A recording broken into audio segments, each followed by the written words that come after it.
given it's a parliamentary meeting. No doubt people will come and go. We're not expecting votes till 7. What's that noise?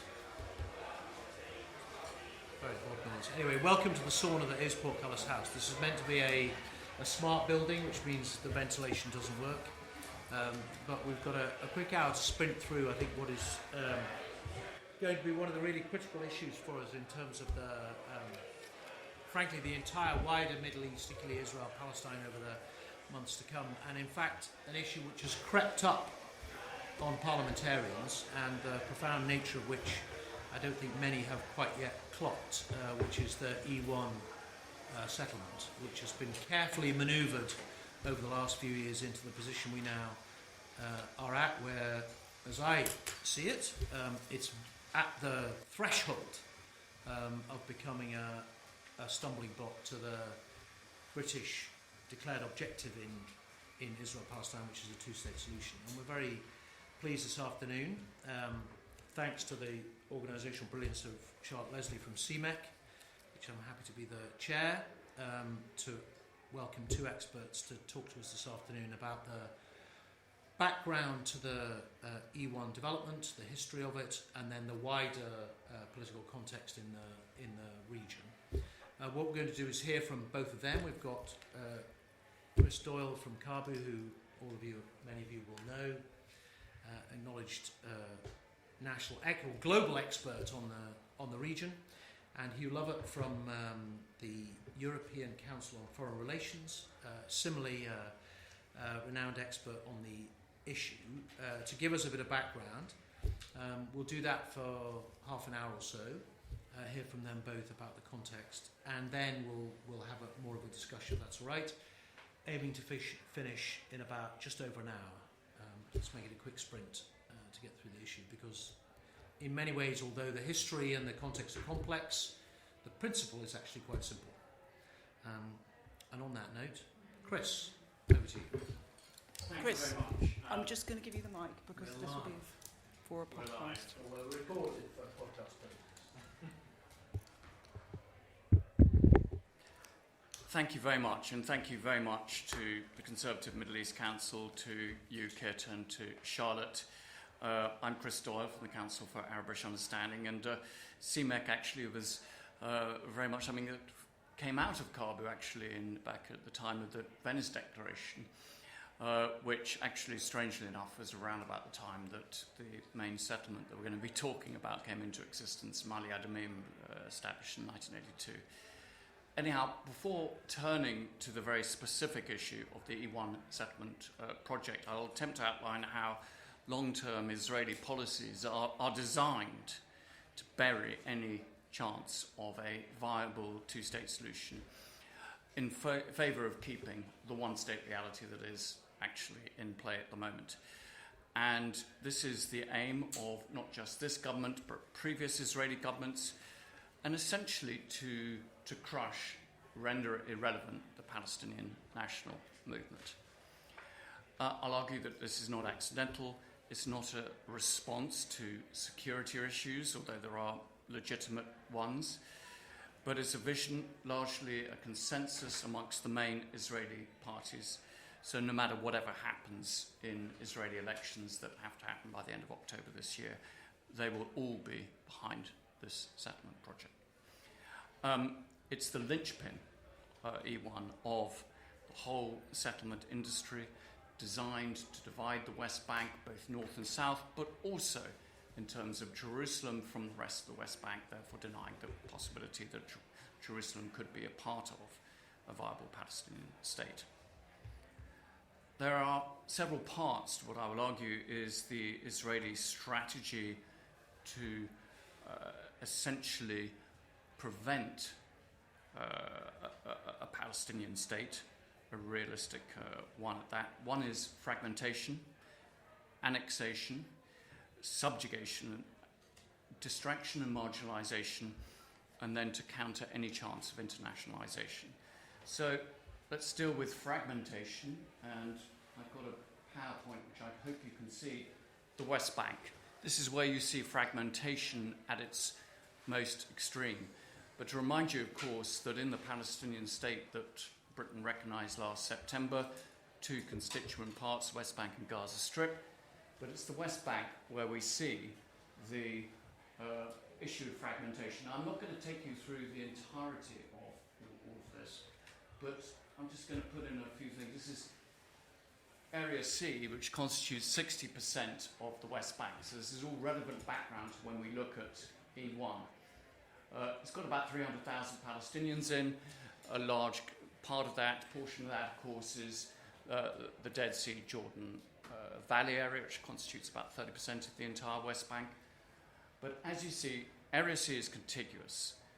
The lighter brown areas are the Palestinian areas. The World Bank estimated there was something like 230 or so different little Palestinian islands of control in what we call areas A and B.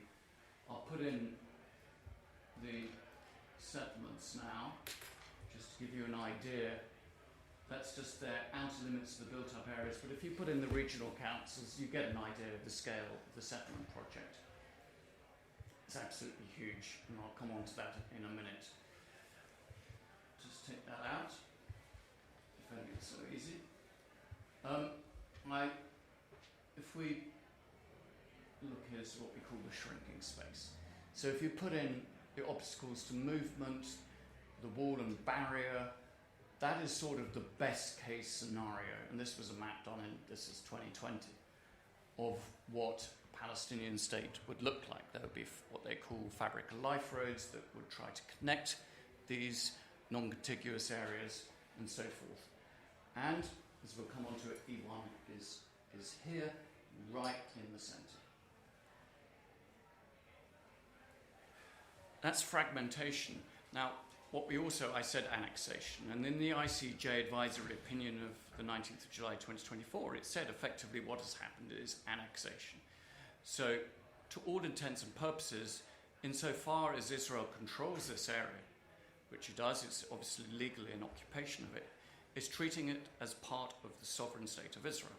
Israeli civil law applies to Israeli citizens who live in those settlements. There are 750,000 of them. They refer to it as Judea and Samaria. The road network, everything, the infrastructure is as if part of the state of Israel. It is not separate. It is not dealt with as it should be in terms of an occupation. And that's a very important point. So, in all intents and purposes, it is annexed. What then happens in this one-state reality to the 3 million Palestinians living there? They're not going to get citizenship. They are living in an area where they're disjointed. They are essentially tolerated residents. That's how, when you speak to the people in the right in Israel, not even the far right, they will refer to them. As long as they behave and they have no notions of having a national project, then they can remain largely in the cities, the major cities, Hebron, Ramallah, Nablus, Jenin, and that will be their future. There will be a tolerated presence, but without rights. They will be like the gypsies, the travellers, communities who can be moved on if necessary. Again, we will see this in E1. Distraction and marginalisation is that the way in which they try to take the focus away from this issue. This is part of the strategy of achieving it. Other issues come into play, whether it's security issues, terrorism, conflict with Iran, a seven-front war, etc. Our eyes are not on this. So when, of course, we've seen at the height of the war in Gaza, settlement expansion in the West Bank was at a colossal rate. So it was settler violence, the expropriation of land and key resources. And then the internationalization issue. Israel does not want this to be seen as an international issue. It wants to be dealt with as a local, domestic issue. This is part of the state of Israel. These are an issue that we have certain communities within it, and it's not your business. They do not want the United Nations in it. That was one reason, actually, when Netanyahu still, even despite all the flaws in it, doesn't really like the Board of Peace, because it drags in other countries into the equation. So they want everybody to forget about this and leave it up to Israel to just deal with this. Treat this as a local housing issue as to where to deal with, for example, the herding communities that I'll come on to that are located in E1. So it's an extremely divided area. areas A, B, C, H1 and H2, and Hebron, that's coming up at the moment. I can answer questions about that. The partition, two cities partitioned effectively in the West Bank. So now, moving, also in part of the fragmentation, I meant to say, there's a political and economic fragmentation. Political fragmentation between Fatah and Hamas that the Israelis exacerbate, hence you get Hamas-ruled Gaza, Fatah-ruled Area A of the West Bank, but also economic divisions and separation into different areas as well. You can't even trade between Gaza and the West Bank. It's not export-import because they're part of one economic unit. That is also part of the fragmentation that they always encourage. Also a dependency on the Israeli economy. So, settlements in general, 750,000, we have seen the most extraordinary scale. In total, there are now 552 settlements in the West Bank, constitute 175 formalized settlements, that is, that Israel itself is legalized, versus 377 outposts. The number of those outposts, which haven't yet been formalized in Israeli law, has really grown over the last 2 years, massively. They're announcing them the whole time. They're a key part of displacing Palestinian communities. They seize more land. They get given water pipes, electricity, and security almost the moment you set up a caravan. So this is a well-trodden path. Many of the formalized settlements started off as outposts. So there's also, in addition, of course, don't forget 35 settlements in the Golan Heights as well. And the government established 103 new settlements since it's been in office in December 2022. So that's massive. So I'm going to move on now to E1. This is the area, very strategic, as I said, it's about 12.5 square kilometers. It's a project historically that was started under the Shamir government. So you are going back to the early 1990s. It was pushed forward by Rabin. Every single Israeli government since then has supported E1. Every one. Not one of them has opposed it. The only thing that has stopped it going forward is American pressure. Condi Rice, various administrations, all up to this current administration that has not, the Trump administration has not yet said do not go forward with E1. So the American objections, in addition to European objections, have held it back. So this is the linchpin, but the other thing I wanted to say is it's not the only doomsday settlement project out there. It's just the most serious. It's the one, as you can see, that will drive a wedge. Just to remind you here that from the heights in Jerusalem down to Jericho, you drop 1,200 meters. So actually a lot of this area is not really fit for building any large settlement. So by the time you put this in, here, this essentially provides a barrier between the north and the south. And I'll come into more detail about this. We've reached a stage now where they announced tenders for 3,400 settler units. Probably you're going to get a population in the E1 area of about 12,000. It's going to be part of Mali Adumim, an existing settlement. It will be part of the city. Now, they've announced that the tenders were meant to be issued on June the 1st, but it's been delayed. But once the tenders are issued and development plans are signed with private companies, it's almost impossible to reverse. Not totally impossible, but it becomes extremely difficult, even for the Israeli government, to reverse what goes on. So the clock is ticking. I'm going to just... This is a slightly more close-up version. Now, I actually have I taught English to a group of the Bedouin here who got removed from Mali Adumim to an area we call Caabu. They were relocated, forcibly displaced. They were put on a mountaintop with ship crates. So I taught English there one summer. Absolutely a horrific no grazing land, complete change of their life. You have within E1 about 7,000 herding communities who are faced with also being relocated. There are a variety of spots that the Israeli authorities have been located. Now, one of the most famous areas that some MPs have visited, I can't remember if Kit, you went there, Hanalak here. But it's not the only one. You've got these communities all over E1 who, in order to get the project going, will have to be removed. It would be a war crime. A lot of they're Jahalin Bedouin from the Nakab. They are actually refugees. So if you go there, you will have UNRWA. But Hanalakma finds itself sandwiched here between Kafar Adumim up here and Mali Adumim down here. And they've been waiting. They've had demolition orders for ages. I was there once just after an Israeli commander came into the village and said, right, that swing is a permanent construction. It's above 30 centimetres, therefore it's to be removed. So they removed the swing out to the playground. There's a school there made out of mud and brick that has been scheduled for demolition ever since it was built. So these herding communities, I've got a picture of Khan al-Ahmar here, and there's a sewage outlet right next to it. This is the main body of the community, but there are other outlining parts of it which also constitute.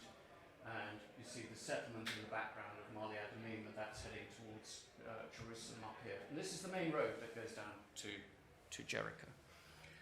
Now, the other thing that is crucial to making this nearly finished, absolutely workable, is in order to do this, the Israeli planners do not want Palestinians driving through E1. So they have developed a road which they call the Sovereignty Road. Palestinians call it the Apartheid Road. And you can see on this side, because there's one segment of it that's been built, you've got Palestinian vehicles. On this side, you've got Israeli vehicles. For those who've been to the West Bank, you'll know there's different coloured license plates. So an Israeli license plate is yellow. You've got the green ones of the West Bank vehicles, so Israeli soldiers can determine where the vehicle comes from. So literally, they will be travelling side by side but on separate roads. And this will mean that you will have a road that you can get from the south of the West Bank to the north of the West Bank. You won't be able to get off it, but you won't get into the E1 area. It also means, and I'll go back to the map here, what will happen is there's a checkpoint at Azaim here, and that now can be moved because the Palestinians won't be able to go through it, and they'll put a checkpoint here. It effectively extends about 14 kilometres east, the border of Jerusalem.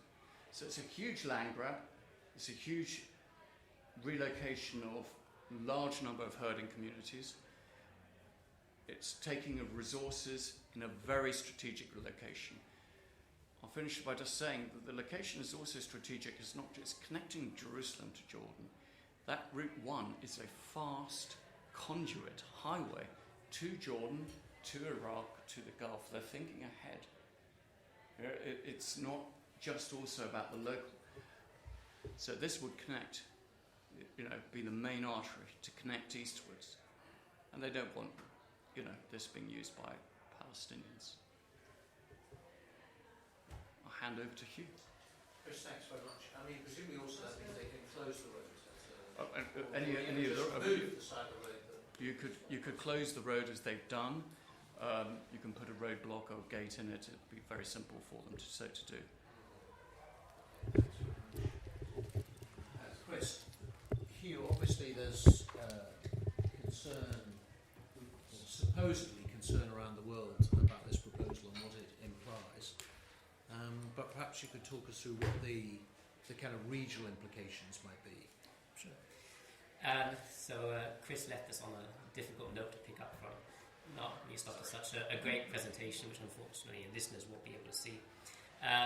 So if I zoom out a little bit, Chris was talking about the West Bank, settlement project there, and and this idea that the settlement project in the West Bank is actually part of a greater Israel vision.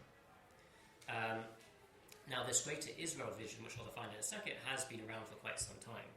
Obviously, we go back to biblical times, we won't do that. But if we go back to like the 1930s, before Israel's creation, already at the time, the parts of the Zionist movement, especially on the right, were already starting to articulate, I guess you could say, a modern take on the biblical greater Israel. Even if at the times the borders were never fully articulated, there was a general notion that Israel should be bigger than actually what it ended up being today. And that this greater Israel should be not just the biblical territory as we understand it today, Judea-Samaria, as they say in Israel, which is the West Bank, but also the Gaza Strip, but also potentially parts of Egypt, parts of Syria, Lebanon.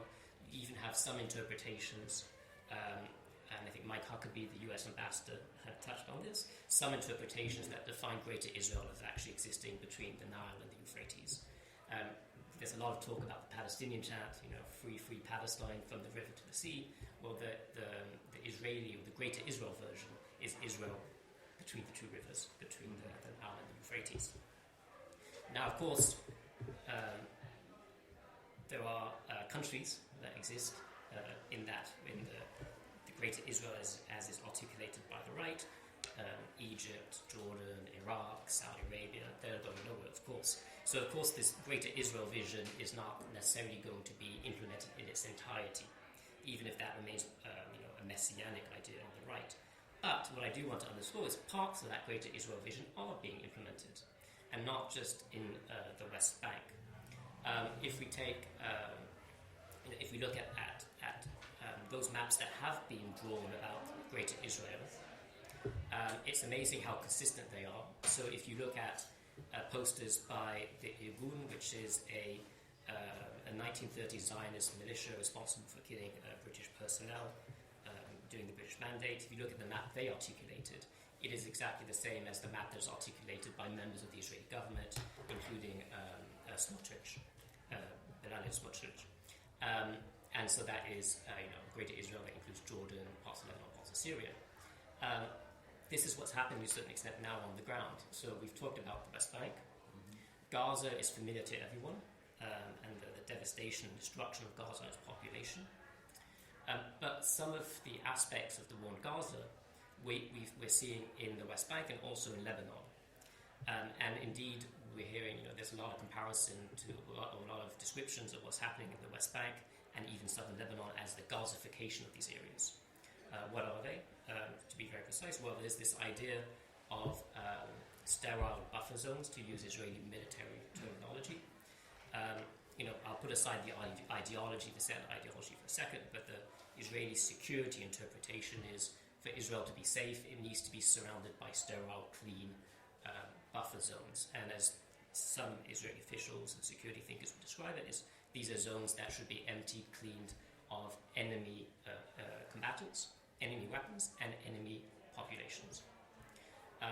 And that is indeed what we are seeing in Gaza in terms of the systematic destruction of large parts of Gaza, including especially now the part of Gaza that remains directly under Israeli control. We've seen it, as Chris was saying, in the West Bank, albeit it's more difficult from a security perspective, from an Israeli security perspective, to create these sterile zones in the West Bank because the settlers are just so aggressive in their expansion, so there's not actually much physical space between the Israeli settlers and the Palestinians. And again, I apologize for being so clinical in it, but this is how the Israeli security system sees it. Likewise, in the south of Lebanon, we're seeing the systematic destruction, displacement of the predominantly but not exclusively Shiite population. I say that also because the Christian communities are also being displaced by Israel in the south of Lebanon. Again, from a security point of view, there is also this idea of wanting to cleanse, clean, and sterilize the area. But then now we do come to this greater Israel ideology, which is prevalent not just in the Israeli government, but also large parts of the Israeli military. An Israeli military that, compared to the 60s or 70s, is far more right-wing, far more messianic, far more national religious, less, in terms of how Israel would understand it, less liberal, less secular than it used to be. So a lot of soldiers, a lot of officers do have this not just a right-wing political mindset, but also, I would argue, more of a settler messianic viewpoint when it comes to the Palestinian territories, to Syria, to Lebanon. And so what you're seeing there is not just the security rationale playing out, but this ideological rationale.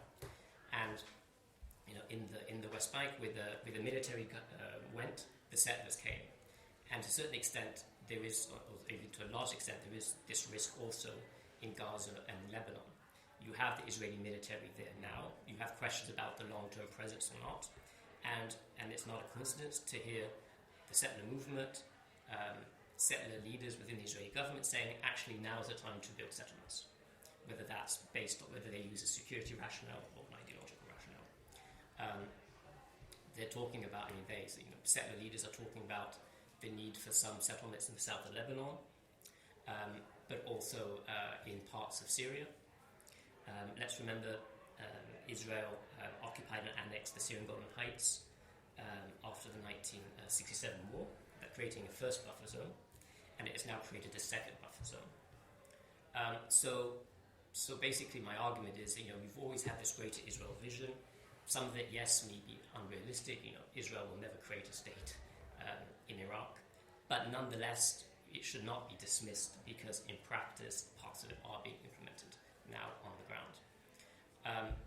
Lastly, on the specific question of Greater Israel, there is sort of an adjacent question and discussion perhaps from another time about this idea of a Greater Israel in terms of geopolitics, in terms of an aspiring regional power, which Netanyahu and many Israeli leaders are talking about, and I would argue it's been one of the animating reasons for the recent US-Israel-Iran war, this idea of sort of an ascendant Israel trying to create its own space in the region. And again, that's perhaps a discussion for another time. But nevertheless, that with that growing power, that growing military power, comes the potential, the capacity for Israel to start to implement parts of that Greater Israel plan. And perhaps that's slightly different from how it used to be in the 70s, 80s. Israel has the political and the ideological motivation, but it also has the means to do this in some part. To finish, in terms of what this means for the UK and others, let's be clear that Israel could not have done a lot of this without the support of Western countries and without the sense of impunity that accompanies its actions, the belief and the reality that it can do a lot of what I described with minimal pushback. To finish on a few points, I think it's important to stress that though this vision that I've been outlining is a right-wing vision, a settler vision, it is a vision that Prime Minister Netanyahu and his government have been advocating and actually fulfilling. It is no longer a vision that is exclusive to the right. This vision of Greater Israel, at least in its perhaps more moderate form, is a vision that I think has now been normalized, mainstreamed in Israeli politics and society. So if you talk, or even if you just listen to left-wing, center-left Israeli politicians, okay, they're not messianic, they're not talking about expanding Israel to Iraq, but they have internalized and normalized the idea of Israel maintaining control and even annexing and imposing sovereignty in parts of the West Bank. And we've seen a shift over the last, I'd say, 20 years in that position, where perhaps a former Israeli Labour government, could have imagined giving up, as it would put it, the Jordan Valley as part of negotiations. Now that is something that I think is a red line for most Israeli parties. And so that just shows you how this Greater Israel narrative in some part has been normalized.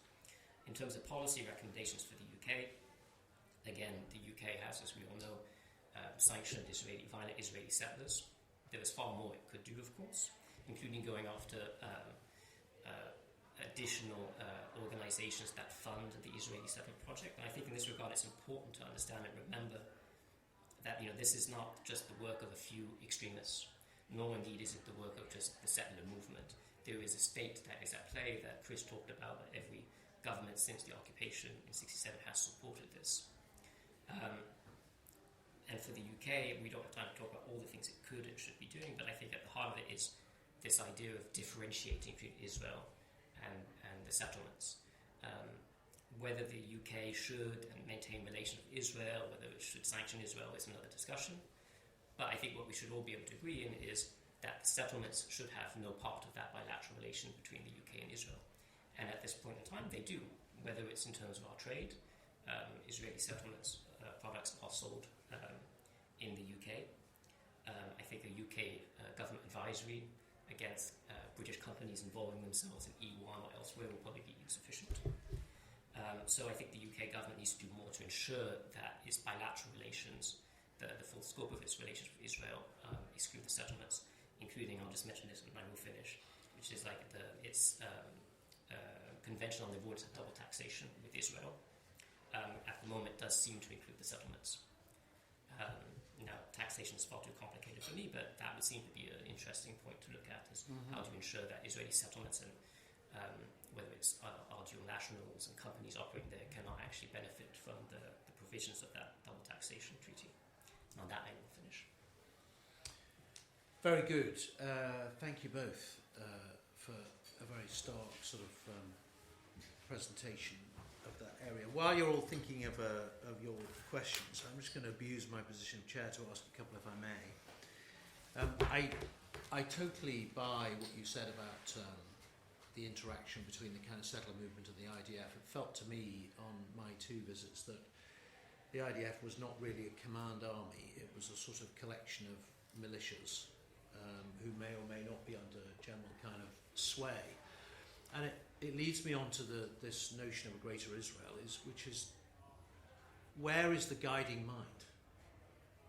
Right, if you've got a proposition like this, which is a multi-decadal proposal, is the guiding mind kind of unconsciously part of the political and civic discourse? Is it a cultural thing? But someone somewhere is making decisions about what to do and where to go. It'd be interesting to know who that is and how that works mechanistically, because obviously that is impacted presumably by elections, and so it'd be helpful to know from either of you what you think we can expect from elections that are coming shortly, hopefully. And then the third question that I had was the thing I don't understand, and I look at this plan and you present it plausibly about Greater Israel, is on the basis that we're obviously all very concerned about the principles that are being established in Ukraine. Why is it all the Arab nations are being quite so passive about what's going on?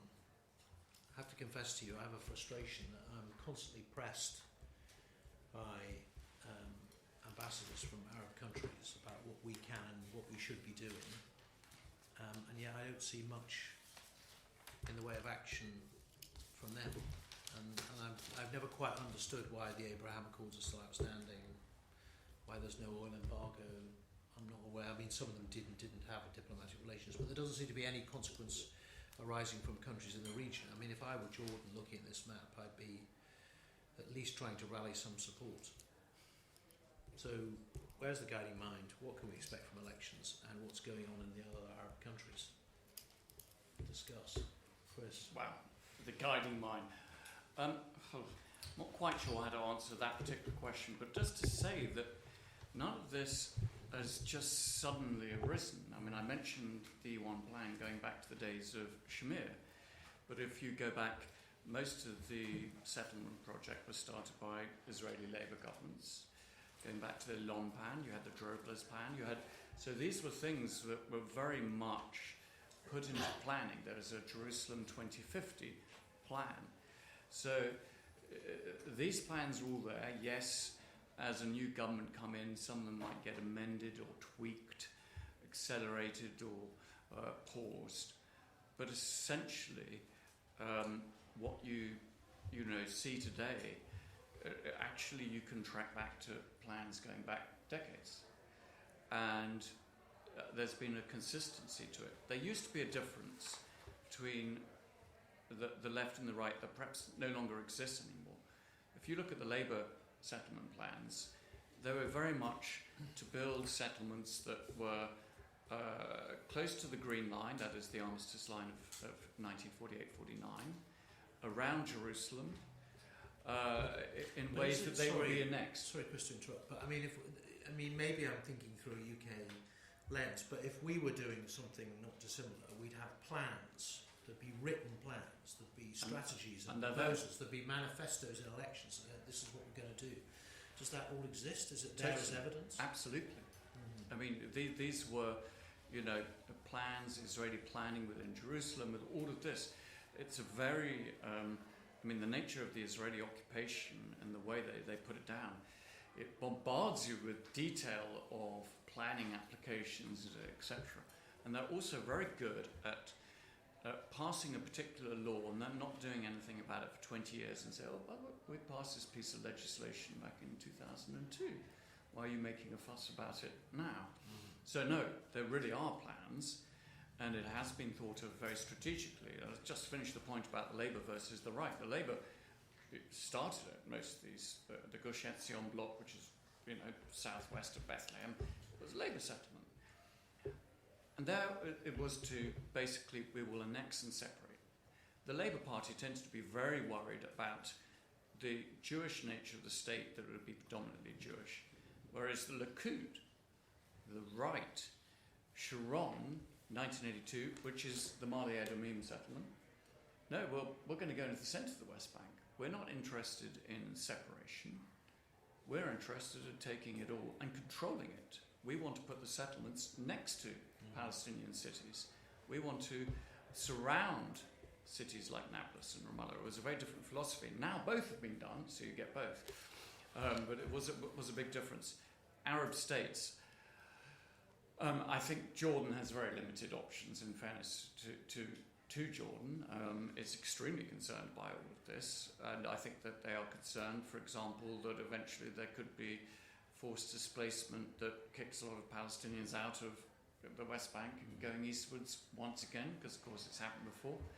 And of course creating unrest within Jordan, where half the population is of Palestinian descent. So I think, Jordan. The other countries, some have, differing agendas and priorities, it's true, but they are increasingly conscious that it makes a difference. Saudi Arabia has not gone down the normalization path because it is concerned all about this. It is concerned about the status of Jerusalem. I think it'll be, Trump tried to play this card two weeks ago and said it's mandatory. Mandatory was the word he used. That countries such as Qatar, Saudi Arabia, Turkey, Pakistan should join the Abraham Accords. And then he included several of the countries that had already joined the Abraham Accords, and Egypt and Jordan, of course, who had a peace agreement. But they're not going to do it. You need to resolve the underlying issues. There was one other question you had, but I'll leave that one to you. Elections, go on, you can do that. By way of answering elections, I'll meander through the first 2 points very, very quickly. Just on to the question about where is the intelligent mind at play. As Chris said, it's bureaucracy. The settlement project is a bureaucratic project par excellence. And I think putting aside principles of morality like Smotrich is phenomenal and extremely impressive as a bureaucrat in terms of how he's been able to activate and manipulate the bureaucratic machinery of the State of Israel in a way that no one else, I don't think, has to date from inside the government. And so we're seeing this massive acceleration. It's not just for political, ideological reasons. It is also, I think, very strongly because of Smotrich is there. And ironically, actually, despite, I think, doing so much with that movement, his popularity is at an all-time low for other reasons. But anyway, Smotrich. On what Arab countries can do. Yes, to Chris's point, I think they have narrow room for manoeuvre. They are doing stuff. The Saudis especially say they're doing a lot of diplomacy behind the scenes to support and advance the Gaza ceasefire. But without naming names, the obligation to exclude settlements from a bilateral relation is not just a UK or a European obligation. And when we look at what other countries have done, I think I think we need to admit that the UK and Europe has probably done more than most countries to exclude the settlements from their relations, even if it's still far from enough. And again, without naming names, there are Arab countries, especially Arab countries who have signed the Abraham Accords, who do include the settlements in their bilateral agreements, and that do allow settlement products to be sold in their markets. So it is an obligation that is incumbent, I think, on all countries, and that is also something set out not just in international law, but UN Security Council Resolution 2334, which calls for that distinction to be made between Israel and the settlements. On elections, we could really get into the nitty-gritty, but I think ultimately it's a difference of nuance rather than colour when it comes to the settlements. If the Netanyahu government is out of power, I think you will see, having talked to people close to Naftali Bennett, who will likely be the future Prime Minister in Netanyahu's place, and that Bennett himself is a settler activist and advocate. But if his government comes to power, because it will have to govern also with the centre left, I think you will see some of the more egregious, aggressive aspects of the settlement action today being slowly stopped. But that doesn't mean the settlement project stops. It doesn't mean it will be reversed. It just means it will be less in your face. And I think this is again a challenge for the UK, because quite rightly there will be, if Netanyahu is out of power, there will be, let's be clear, a sigh of relief there. And perhaps also a desire to try to get back to business as usual. And probably an alternative Israeli government will help us do that. But a lot of what will be playing out on the ground will continue. Very good. Right, questions, anybody? Yes, sir. So, I have always questions. So, my name is Human, I'm a PhD student. So, thank you for amazing event. My question is, if we accept the Ivan project undermine prospect for two-state solution, should we also acknowledge the decades of external intervention in Middle East, including the Iraq war, intervention in Libya, the long war in Afghanistan, have significantly damaged prospect for regional peace and stability? How should we weigh the responsibility of external powers against of local actors when discussing obstacles to peace? Thank you. That's a big question, Chris. That's a very, very big question, which I doubt I can do justice to in the time we've got. But certainly the history and the role of external actors, including, let's be quite clear, Britain, in this and in other, has not been one in which we can be very proud, and that includes Iraq. I'm thankful that we did not get involved in the war on Iran, back in February. But I think there is a broader problem here that we have seen, whilst international law still exists, adherence to it has been ripped up. And therefore, if we are not prepared to ensure that a Western ally, an ally of the United States like Israel, is adhering to the basics, I'm not even saying every letter of the law, but the basics of it, then how can we tell Russia, China or other countries that they should adhere to international law? So there needs to be consistency on that.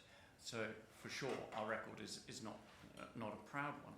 I would point out slightly as a more optimistic note that two superpowers have attempted to war against a country that they expected to be a nice walkover. I mean, Vladimir Putin thought he was going to be at Kiev in a couple of days. Donald Trump talked about his excursion being won on day one, and both got into big, big trouble. So it does show that war and foreign intervention is not an easy thing to do. I'll just make one more point about what we're talking about now. If we do get this deal with Iran formulated and everything else signed on Friday, and if Netanyahu is thwarted in what he's trying to do in Lebanon, he will then be limited to the West Bank and Gaza in terms of zones that he can inflame and keep the conflict going. And he's needed to keep the sense of perpetual crisis going, to keep him out of the courts, but to keep his public sort of behind him. The moment there is not that sense of crisis, questions will be asked about why there isn't an investigation into October the 7th and security failings, etc. So that means he could push ahead with some of the more ambitious settlement projects even faster, and or hit Gaza even harder. And of course, he's talked about moving from having 60% to 70% of Gaza. Thank you. Yes. Hi. Yes, as we all know, this has been going on for decades. As soon as the state of Israel started, it's just been on and on and on. There's been lots of agreements, and the Israelis just don't know what they want to do. We all seem to realise, everyone knows the only body that has any influence over the Israeli government are the Americans.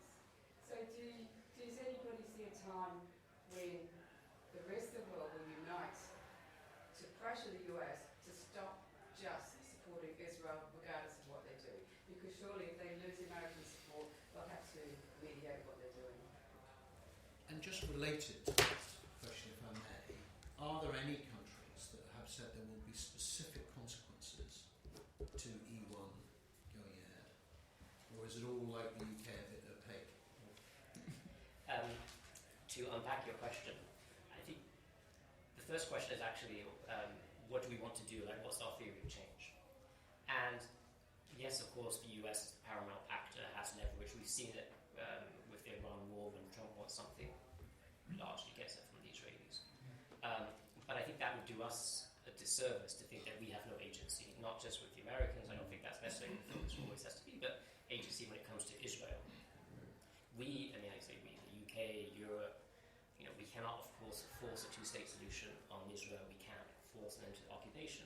But we can do two things. One, we can ensure that at least we are not allowing the settlements to benefit from Israel's relations with us, that we're not providing material support and funding to the settlement enterprise, which is a real thing and is quite substantive. And I should also mention that we talk about trade, but there's also the question about, whether UK charities should be allowed to channel money to Israeli settlements and benefit from gift aid, from basically tax exemptions.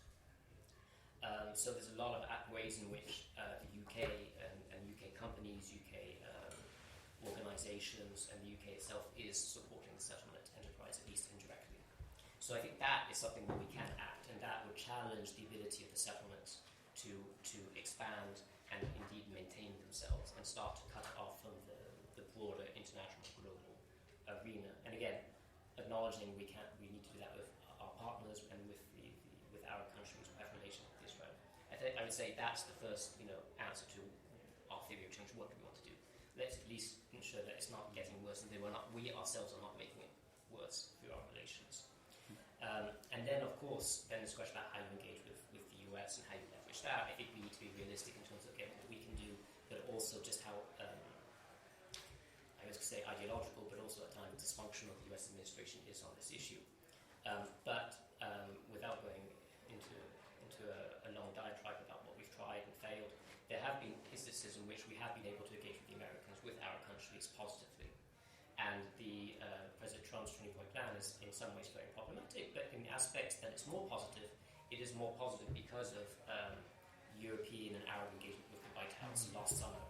So we absolutely can influence the Trump administration. The problem is we're often competing against Prime Minister Netanyahu for that influence. But now if there is, and this is still very early days, but if you start to see a bit of a break, very limited break in relations between Trump and Netanyahu, maybe that allows an opening for the UK to work with its Arab allies to start to shift US thinking in a more positive way. Can I just very quickly answer that, what Hugh said, which I agree with. There was a new report that came out last week that investigated a lot of where these settlement products are going. So it found that roughly 1 in 6 shipments to the European Union of Israeli agricultural produce were from settlements. So one of the features of actually having a settlement industry that has expanded at such a rate that now has 750,000 people in all these settlements is that actually really is a settlement economy of note. The World Bank, etc., and various others came up with a figure of about 2.23%, I think, in about 2002 of the Israeli economy. This is much larger now, 1 in 6. So if we do pose sanctions or trade ban, if we do make sure that even if we don't get the ban, that they don't come under preferential tariffs, it will actually have a meaningful impact. Mm-hmm. So we do have agency. Just all too often the European Union, because of the need to act by consensus, has not done so. We don't have that excuse as Britain. We can do it because we're now, as the chairman is very happy about, outside the European Union, and we can immediately do it. There is no excuse, and we've gone so far. We've said businesses should not deal with. All we need to now say is businesses must not. There's not a big difference there. We just got to make that little tiny jump. Well, it's not, and it's a relatively easy jump given the way we reacted to Crimea. Indeed. When we have banned trade. One of the frustrations in the House on all sides has been the government dragging its feet on this issue, and throwing complexity in the path of what should be a relatively simple step. Yes. Oh yeah, that's cool that you saw in the back of your head. So I work for the Free Speech Union, I work for Lord Young, so by day I don't dabble in these topics, but I studied international security at Warwick, and I went to the West Bank last year, and I went to Israel, so I'm very interested in what you said, Chris, about the Israeli militarism, like the militarist mindset of soldiers. When you said there's a kind of like messianic thing guiding them. I saw this especially because one of my best friends is Israeli, and all her friends are fighting in the IDF, and I met one of them last year in Tel Aviv, and she said that, as a kind of punishment as a young IDF soldier, you're sent once a month to guard a settlement, and she couldn't think of the word in English. She said, oh, it's a village, because in Hebrew it's almost naturalized. So I wanted to ask you first if you had any more insight into that, what I would kind of call the militarist mindset of soldiers when they are guarding the West Bank, because there seems to be a lot of aggression. People don't want things to be filmed. You see this when like Sky News correspondents go there and they're told to stop filming straight away. They're not allowed to be here. And second of all, about settling Gaza. Louis Theroux, I'm sure a lot of people know, did a documentary years ago about this. Danielle Weiss, who I know has been sanctioned by the UK government, I believe, recently. Yeah, she has it. Yeah, wants to settle Gaza. How conceivable do you think that is, given that Israel's already dealing with a lot in the aftermath of the war? I'd just love to get your thoughts on that. Or those two things, if you don't mind. I think it was Hugh actually said militaristic and messianic, but it is. Like you, I mean, it feels that way. When we came across IDF units around Hebron places, it was hard to tell the difference between them and settlers. Very often they'd be half dressed in IDF uniform and half dressed as. Yeah, they always wear army to carry on. I mean, the army is a national institution, so there's obviously national service, and you will find the divisions which you see within Israel reflected in the army, and there's certain units that have certain tendencies. They may come from national religious groups, etc. Others, and the Palestinians will know, for example, that this checkpoint at the moment is run by a particular brigade that's known to be very strict and hard line, or another unit will be less so. So there are differences. So there's some who will feel a great identity with, the aggressive. Not all settlers are aggressive, but the more aggressive, they'll feel identity. Or some will feel very awkward, who don't want to be there, who, when they join the army, they didn't realise they would be controlling the day-to-day reality of Palestinian lives and having to go knock down their door to, as the Israeli army manual says, to make your presence felt. So, yeah, it is, an extraordinary thing. And as Israel is more divided, you see these divisions, cropping up. But it's become more religious. That's reflected more. But in Gaza, will settlers get in there? Not impossible. I think the future of Gaza now is a huge question. I think you can argue whether the border peace has failed or succeeded. Failed in the sense that it certainly hasn't brought better living conditions and everything else, or peace to Gaza, but it succeeded in that it's managed to keep the UN out and actually ensured that Israel is essentially in control. Will there be settlers in there?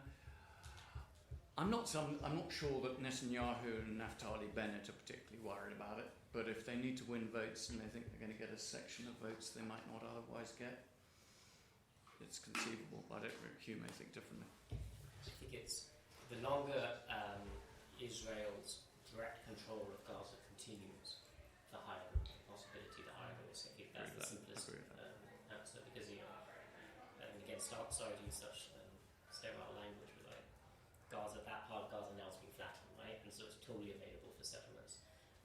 And we all remember, of course, that the settler movement wants to return to Gaza. This is not, from its viewpoint, creating new settlements, right? It's returning to where it was until Prime Minister Sharon evacuated in 2005. So I think it's totally possible.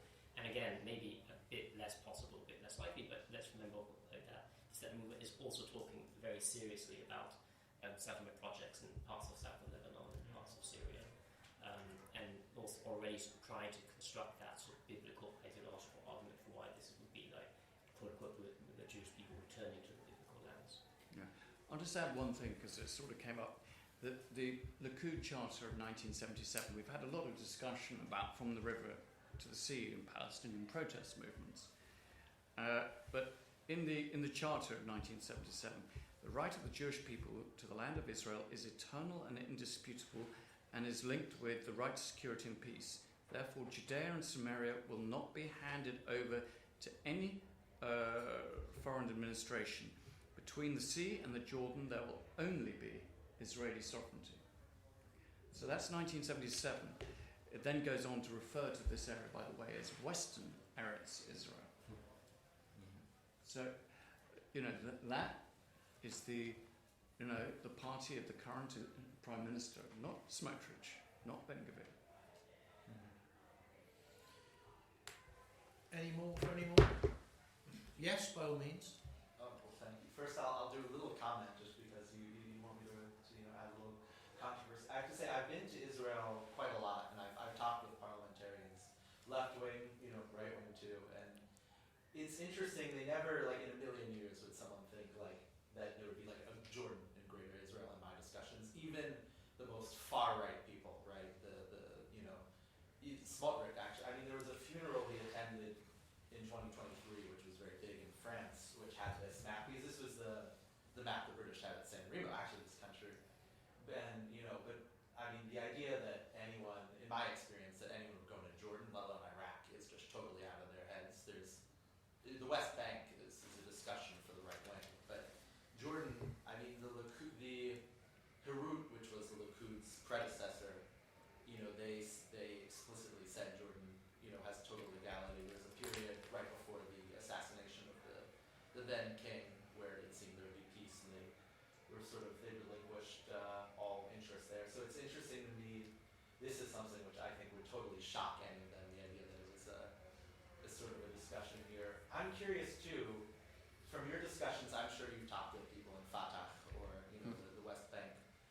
What is the plans? Are there interests in Fatah along these, something to change the ground and challenge this from a, planning perspective? I mean, there is building, I went into Area C, and I remember I was with someone who was a Palestinian. There's this huge mansion he was like living in. There is building there too.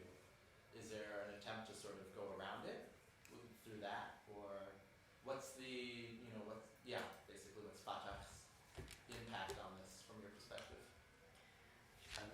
So on the Greater Israel front, so as I was saying, I think there's different versions of Greater Israel, or different sizes of Greater Israel. And so if you go to Israel, as you have, like if you look at people's necklaces, if you look at maps, for example, you do see Greater Israel. Now, it's not the Greater Israel with Jordan and Iraq, but it's the Greater Israel with Gaza and the West Bank. There's plenty of examples of maps which show the one-state reality rather than the two-state reality that the UK supports.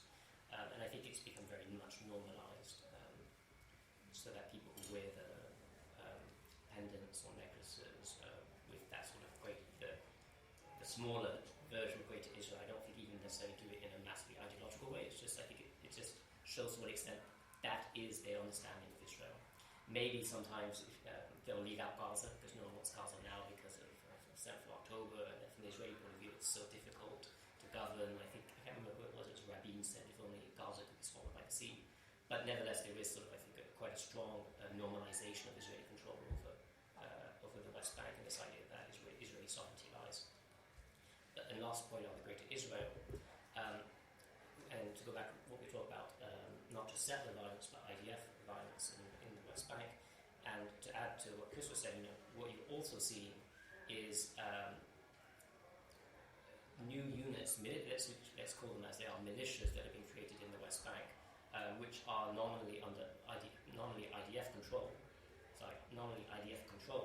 but are recruiting from the settlements themselves. Mm-hmm. So you have Israeli settlers wearing IDF uniforms. I don't want to say the word policing, that's not really what they're doing, but roaming around the West Bank, protecting the settlements and attacking Palestinians. But anyway, when you see, and this is very well documented, you'll see their patches, and also you'll see patches of Israeli combat soldiers in Gaza at times. There's a lot of non-official patches that have been worn on the uniform, and there's a fascinating study of everything they have. They have the Punisher emblems some of you might be familiar with, which is seen in a lot of other, in some other armies. I think it's sort of a sign of right-wing politics. But in the Israeli case, you also see this Greater Israel map displayed on some patches. And that Greater Israel, the version of Greater Israel, that is the Greater Israel, which includes Jordan and Lebanon. So it is starting to pop up more and more. That would be my pushback on that. Now, Fatah, it's no secret the Palestinian National Movement and Fatah are going through an extremely, to be polite, extremely difficult situation, both as a result of Israeli policies, but also as a result of issues in relation to Palestinian political dysfunctionality. And at the moment, as far as I see it, there is no serious plan by Fatah, PLO, whatever's left of it, or the PA to seriously challenge the occupation or do anything differently. I think President Abbas's priority at the moment is to win over President Trump, to regain US support, to end Israeli sanctions on the PA, to maintain the PA's survival. As far as I can see, that is the extent of Fatah's policy at an official level and PLO and PA's policy at an official level. And you can discard a lot of the rhetoric that's pretty empty at the moment, unfortunately, because I think there needs to be a new Palestinian national liberation strategy. Doesn't mean obviously violence, but it also means doing something a bit differently than maintaining commitment to a failed Oslo peace process that I think everyone sees as failed, and there needs to be a new diplomatic, political, civil rights-based strategy, which a lot of Palestinians talk about, but that is not where this current Palestinian leadership is focused at the moment. And again, I'm being very polite in my words. I was going to say, would you say, Chris, there's a sort of self-interested détente at the moment? I mean, I think for Fatah and the Palestinian leadership, yeah, it is a survival mode. They're practically bankrupt. They've lost legitimacy. They're losing control of many areas of the West Bank. And, huge part, to be honest, they have to look at themselves. But it's also part of a deliberate tactic. I talked about divide and rule.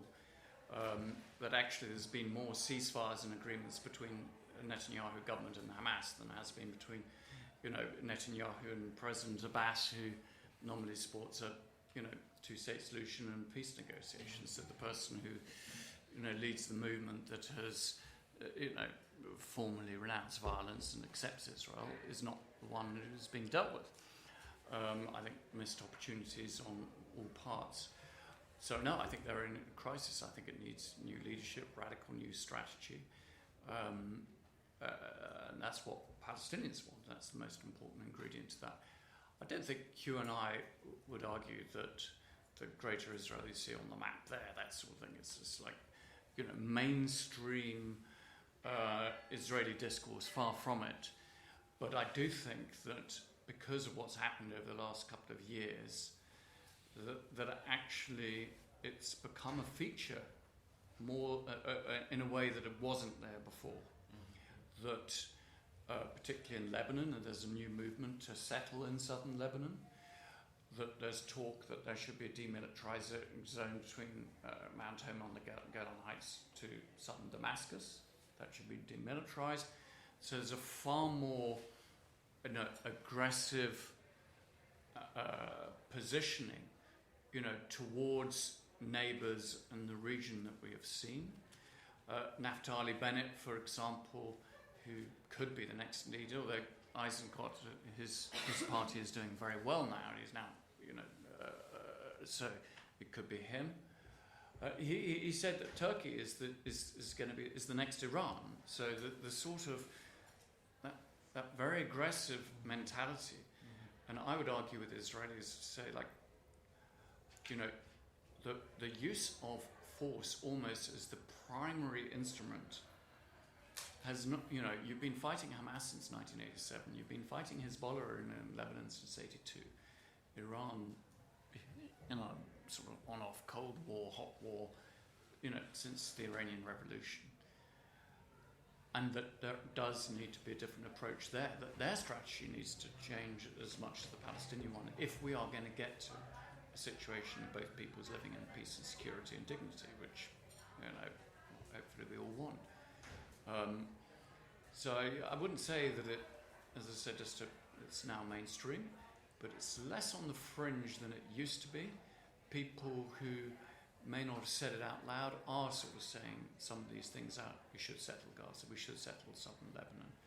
You know, if Jordan starts falling apart, then we will have security concerns and we may have to deal with it. The collapse of the Hashemite kingdom of Jordan, should this you know, sorry to say, in the worst case scenarios, but we're looking at some pretty bleak scenarios, not inconceivable.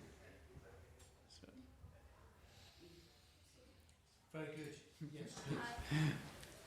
I'm Iman from the Jordanian Embassy. Thank you for this very timely session. I'll be very short. I have a comment.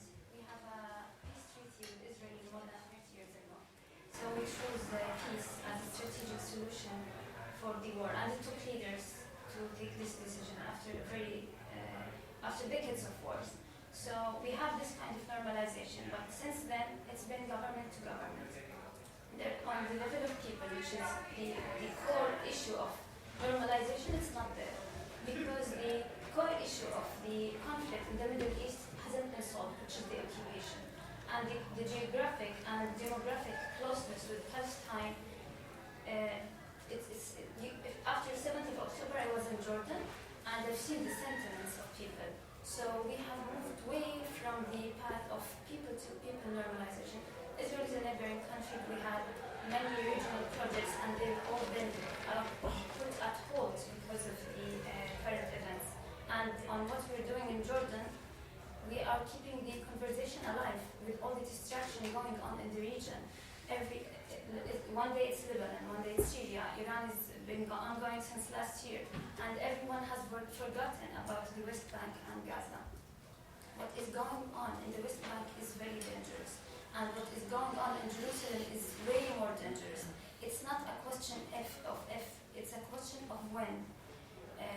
You talked about cleansing the Area C of the West Bank. I was looking at numbers the other day, and since 2026, 97 of Israeli demolitions of Palestinian structures are in Area C.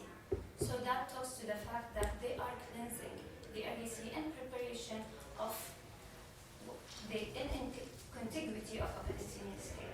So this is very, very dangerous, and it's very important to keep the conversation alive on these issues, because with all the distraction going on, with all the that might happen also as we are approaching the elections, it's very important for here in the UK and also in the EU to keep looking at these issues seriously, because otherwise we'll be speaking about not preventive measures, about how to deal with the consequences, which will be catastrophic to everyone. Agree. Yes, sir. Stephen Hall from Ulster Process. Just picking up on these points, actually, the last couple of points. A recent interview from Lapid at the weekend, I think it was in the Times, talked to using the language very carefully of separation. Do you see that as helpful language to, if they were in a different kind of government, or is it more of the same? Do you have any, are they reaching out? Are they thinking strategically? Is there anything in that when you as analysts and experts see that kind of language being used? Did you want to add to that? Yeah, one quick question. You talked about the moves to the right and the Israeli public opinion years ago, and it was really 50-50 or close to that, and I completely said that. But what are the drivers for that? I mean, you mentioned religion. I wonder, how much of an influence is immigration, for example? I mean, there's something like, I don't know, 30,000 American passport holders in the West Bank, for example. There have been many other countries. How much of that is a driver? What else are the other drivers? Because I think, as well as outside pressure, until you get a change in Israeli public opinion, So 3 questions there here. So let me start with the separation. So we need to understand where this comes from, because the idea of separation, fantastic. If you believe in a two-state solution, that's exactly what you want. But actually, the origin and the conception of separation, at least in its modern understanding in Israel, is something a bit different, which is, and it's more prevalent amongst kind of on the Labour sort of centre-left side of Israeli politics. politics, and it's posited as the opposite to Greater Israel, to deepening annexation of Israeli sovereignty in the West Bank. But actually, what it means is, well, the starting point is, because of security conditions, Israel cannot end its control of the West Bank. It cannot allow for a two-state solution.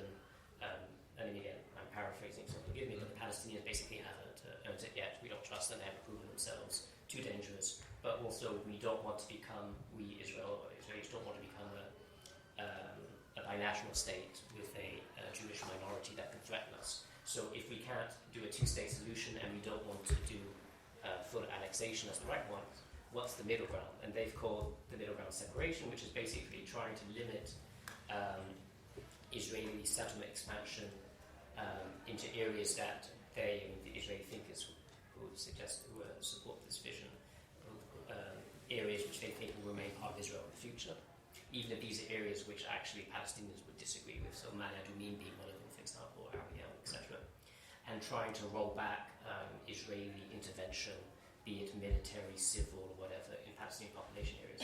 But basically what I'm trying to say is so that the day-to-day, trying to limit the day-to-day impact on Palestinians while maintaining an overarching Israeli military security control, which to me sounds a lot like the Oslo Accords. It's basically just reconfiguring the matrix of control that Israel's put in place over the last 30 years. So it's not really separation as far as I see it. And it certainly, I don't think, would be challenging the more problematic, long-standing, deeply rooted aspects of Israeli settlement policy that, as Chris said, have been features of both the left and the right in Israel. On the changes, the political shifts in Israel, when we say a shift towards the right, I mean, I think we still need to understand that there's still a large chunk of Israeli society that would define itself as left-wing or centre-left. So that, those numbers haven't necessarily changed. What's changed is that the way the centre-left or the left relates to the Palestinian issue, and that is where we can talk about rightward shift. So certain bits, so for example, I mentioned the left or centre-left, now, like Lapid, for example, rejecting any Israeli withdrawal from the Jordan Valley in a future peace agreement with Israel. If you look at Israeli government and negotiating positions under previous Labour governments in the 2000s, they would have accepted and did accept withdrawal from the Jordan Valley. So that's just one issue which shows that on that point and many other points we have seen the centre-left adopt Israeli right points, if that makes sense. So we have seen that shift. But as to the reasons, I mean, you talked about demographics, that is certainly true. So again, there's this idea, whether it's ever true or not, of Israel as a liberal Ashkenazian state in its founding.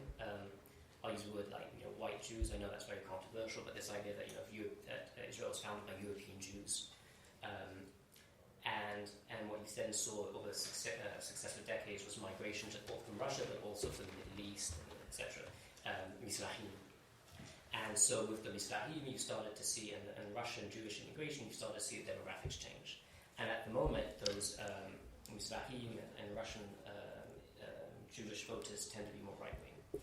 But what I would be very keen to underscore is demographics do and will dictate a lot of Israel's future identity. But I don't think we should accept the fact that Mizrahim, for example, will always be right-wing voters. That is the case at the moment, but I think that's a challenge to the centre-left in Israel, is how to articulate a progressive, as they would see it, left-wing political platform that can actually entice the Mizrahim, and that's another discussion. But anyway, all that to say, yes, demographics are an issue, but I think when you really dig deeper, there is also, I think, an internal Israeli-Jewish conversation that needs to happen about how actually you do politics a bit differently, and you sort of broaden the constituencies that could support a two-state solution of the occupation. I'm just going to add to that. I mean, one of the intriguing things, actually, since October 7th, is in some ways that Israeli politics hasn't changed. That actually, broadly, at the next election, you are going to see the Israeli right will win. It's just going to be a question of which particular bloc gets the most number of seats. And essentially, in the last few elections in Israel, roughly 70 out of 120 went to the Israeli right. And it's been very consistent. In fact, actually, policy has been consistent. Separation. I think separation used to mean something different. The wall originally, which was a Labour Party project, was called the separation, to separate. But now actually I think increasingly for most Israelis, they don't want to see Palestinians. Actually the level of hatred between two sides have escalated to such an extent. And so you see, as I showed you that road with an 8-metre barrier in between, it's sort of like we want to exist our lives. We think Mali Adumim is actually part of Israel. We want to go down to the Jordan Valley. And ideally we don't want to be reminded of Palestinians in doing this. So separation in that discourse is really just about being able to live our lives without seeing and being reminded that the Palestinians are there. And that the Palestinians, they can go and exist in their own lives as long as they behave themselves, etc., away from that, under our control. But we don't want to know about them. So I think that there's quite a lot of that. On Yair Lapid and Yesh Atid, I was reading today in an interview, trying to deny that he was even centrist, that he was of the right. And somebody from Yesh Atid said, I can't believe everyone's saying he's centrist, he's utterly of the right. Hence he is able to have a coalition with Naftali Bennett. So yet again, there's a lot of, different interpretations of this. I think one always needs to remember that the concepts of left, centre and right within Israeli politics are very different to what we would see within Europe. And attitudes towards the Palestinian issue may not necessarily indicate where they stand on economic issues or other wider issues. So it's not direct parallel. Very good, yeah. Tanya, last question. Okay. For everyone, and thanks on the panel, is there anything that British parliamentarians can do, and would it make a difference? I'm just going back to 1998, Robin Cook, and loads of people have said the same thing. You can just cut and paste in Hansard, and it's been the same statements all the way through. So, can anything be done? Well, absolutely, if there's political will.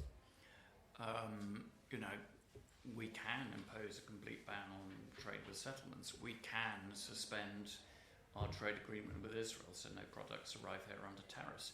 We can do something that has never really been done before, and that is to impose a cost. I think the sort of policies that you would normally expect in a situation where a particular state has been in consistent flagrant violation of international law, that you would expect to see happen. We could end all military and security cooperation. So there are things we can do, ideally with allies, and actually a lot of what this current Labour government has done has always been with other countries, whether it was, various forms of sanctions and so forth, even the announcement, last week that was done with Norway, France, Canada. So of course there is, and of course we have to push for that. And I think that the government here missed an opportunity. I know this is slightly outside of the domain of the Conservative Middle East Council, but of course there's likely to be a Labour leadership election. And those candidates will be vying for the leadership of a party where, in the early 80% do not see Israel as a positive state. They see it violating international law, would agree with the settlement trade ban.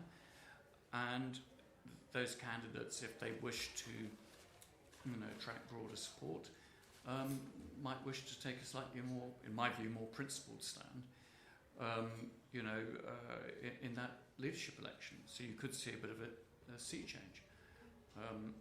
I think the other thing is to make sure if there is a new Israeli Prime Minister or a new government, it's not the personnel in that government that count, it's the policies. And there will be, because we've seen it before. I remember when Ehud Barak replaced Netanyahu in '99.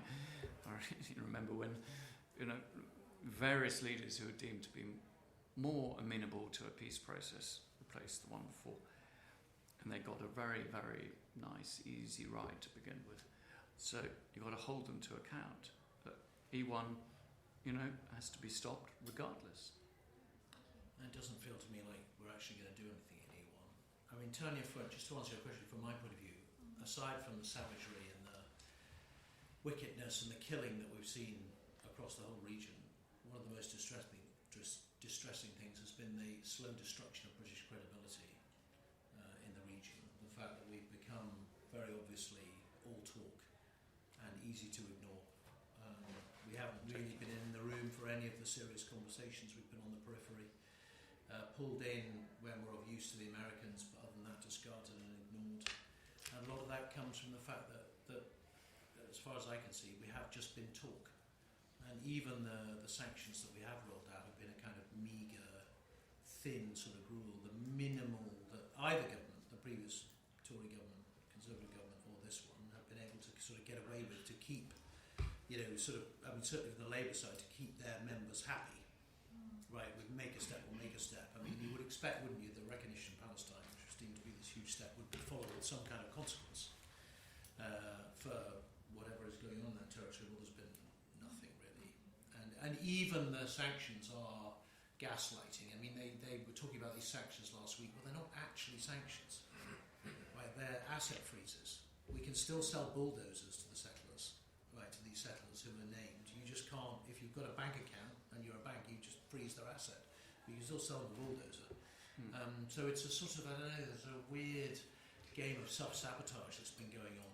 Couldn't which agree is more. very frustrating. And we sanctioned the two ministers in their personal capacity, as if what they were doing, the reasons why they merited being sanctioned, was done in a personal capacity. No, what they've been doing, it was done as in their capacity as Israeli ministers. So quite why that was there. I mean, I completely agree with what Kit has just said. And we had other options. And it reminds me a little bit, like, we don't really want to take substantive action. And I remember with Syria, with the Assad regime, where the government was terrified we'd get sucked into military conflict. So every time there would be a G7 summit, a G20 summit, a meeting of EU leaders, got to find a few more people to sanction to make it sound like we're being tough. And it's now come to like, oh gosh, we've got a ministerial statement. We need to find somebody. We've got to find somebody to sanction in order to make it look as if we're doing something. When the reality is, it's small beer and it's not going to make any difference. It's true, and of course the most ignoble thing of all is our abandonment of international law and the inconsistent and partial application of it, to the extent that it's not meant to be for them, it's meant to be for other people, which is dangerous for us in the short, medium and long term as a nation, never mind what's going on there. Our protections lay in that construct that we helped to build, and which we seem to have abandoned over the last 2 years. Anyway, on that depressing note, sorry, did you want to just come in quickly at the end? What about the government, the Israel, I forget the name, Israel-Palestine Peace Fund? What do you make of it? What do you hope it will do? Chris is rolling his eyes. You've got 2 minutes before we get chucked out. I think that a peace fund at a certain moment can be very useful. But I think at a situation where, particularly what you see in Gaza and what you see in terms of what we've outlined today, that this is not the right time. You can't talk about coexistence, etc., at a time when you are bombing the hell out of Gaza, you're taking land and everything else. You have to address the egregious abuses of human rights first. Because for Palestinians, it's like, we can't come to the table, with you when all of this is going on. So I think there's an element here, it goes back a little bit to what we're just saying, is the government wants to look as if it's doing something positive. But the reality is, I don't think even those civil society groups that were present in Paris really reflect, certainly for Palestinians, broader civil society who are wholly opposed to it. And just to add 30 seconds, and paraphrasing a friend of mine who's a very prominent Israeli Jewish anti-occupation activist, this should not be about coexistence but co-resistance. Now, of course, co-resistance gets occupation through diplomacy, not by musicals. Don't get me wrong, but the idea is we should be supporting anti-occupation organizations in Israel and in Palestine to actually work together to do that. And there's a place for people stuff, and I'm not saying they aren't in some ways anti-occupation, but I think sometimes the British government, as Chris says, and other governments are too shy or quite bashful in directly saying directly of funding, but also speaking explicitly against the occupation and anti-occupation. And we should be funding all these Palestinian organizations who Europe has been defunded, and who are now also using our money who've been sanctioned by Israel. I'll just add to that. I mean, you mentioned Russia. I don't think anybody in their right mind would imagine at the moment you're going to get Ukrainians and Russians into some sort of coexistence thing until the hostilities are over.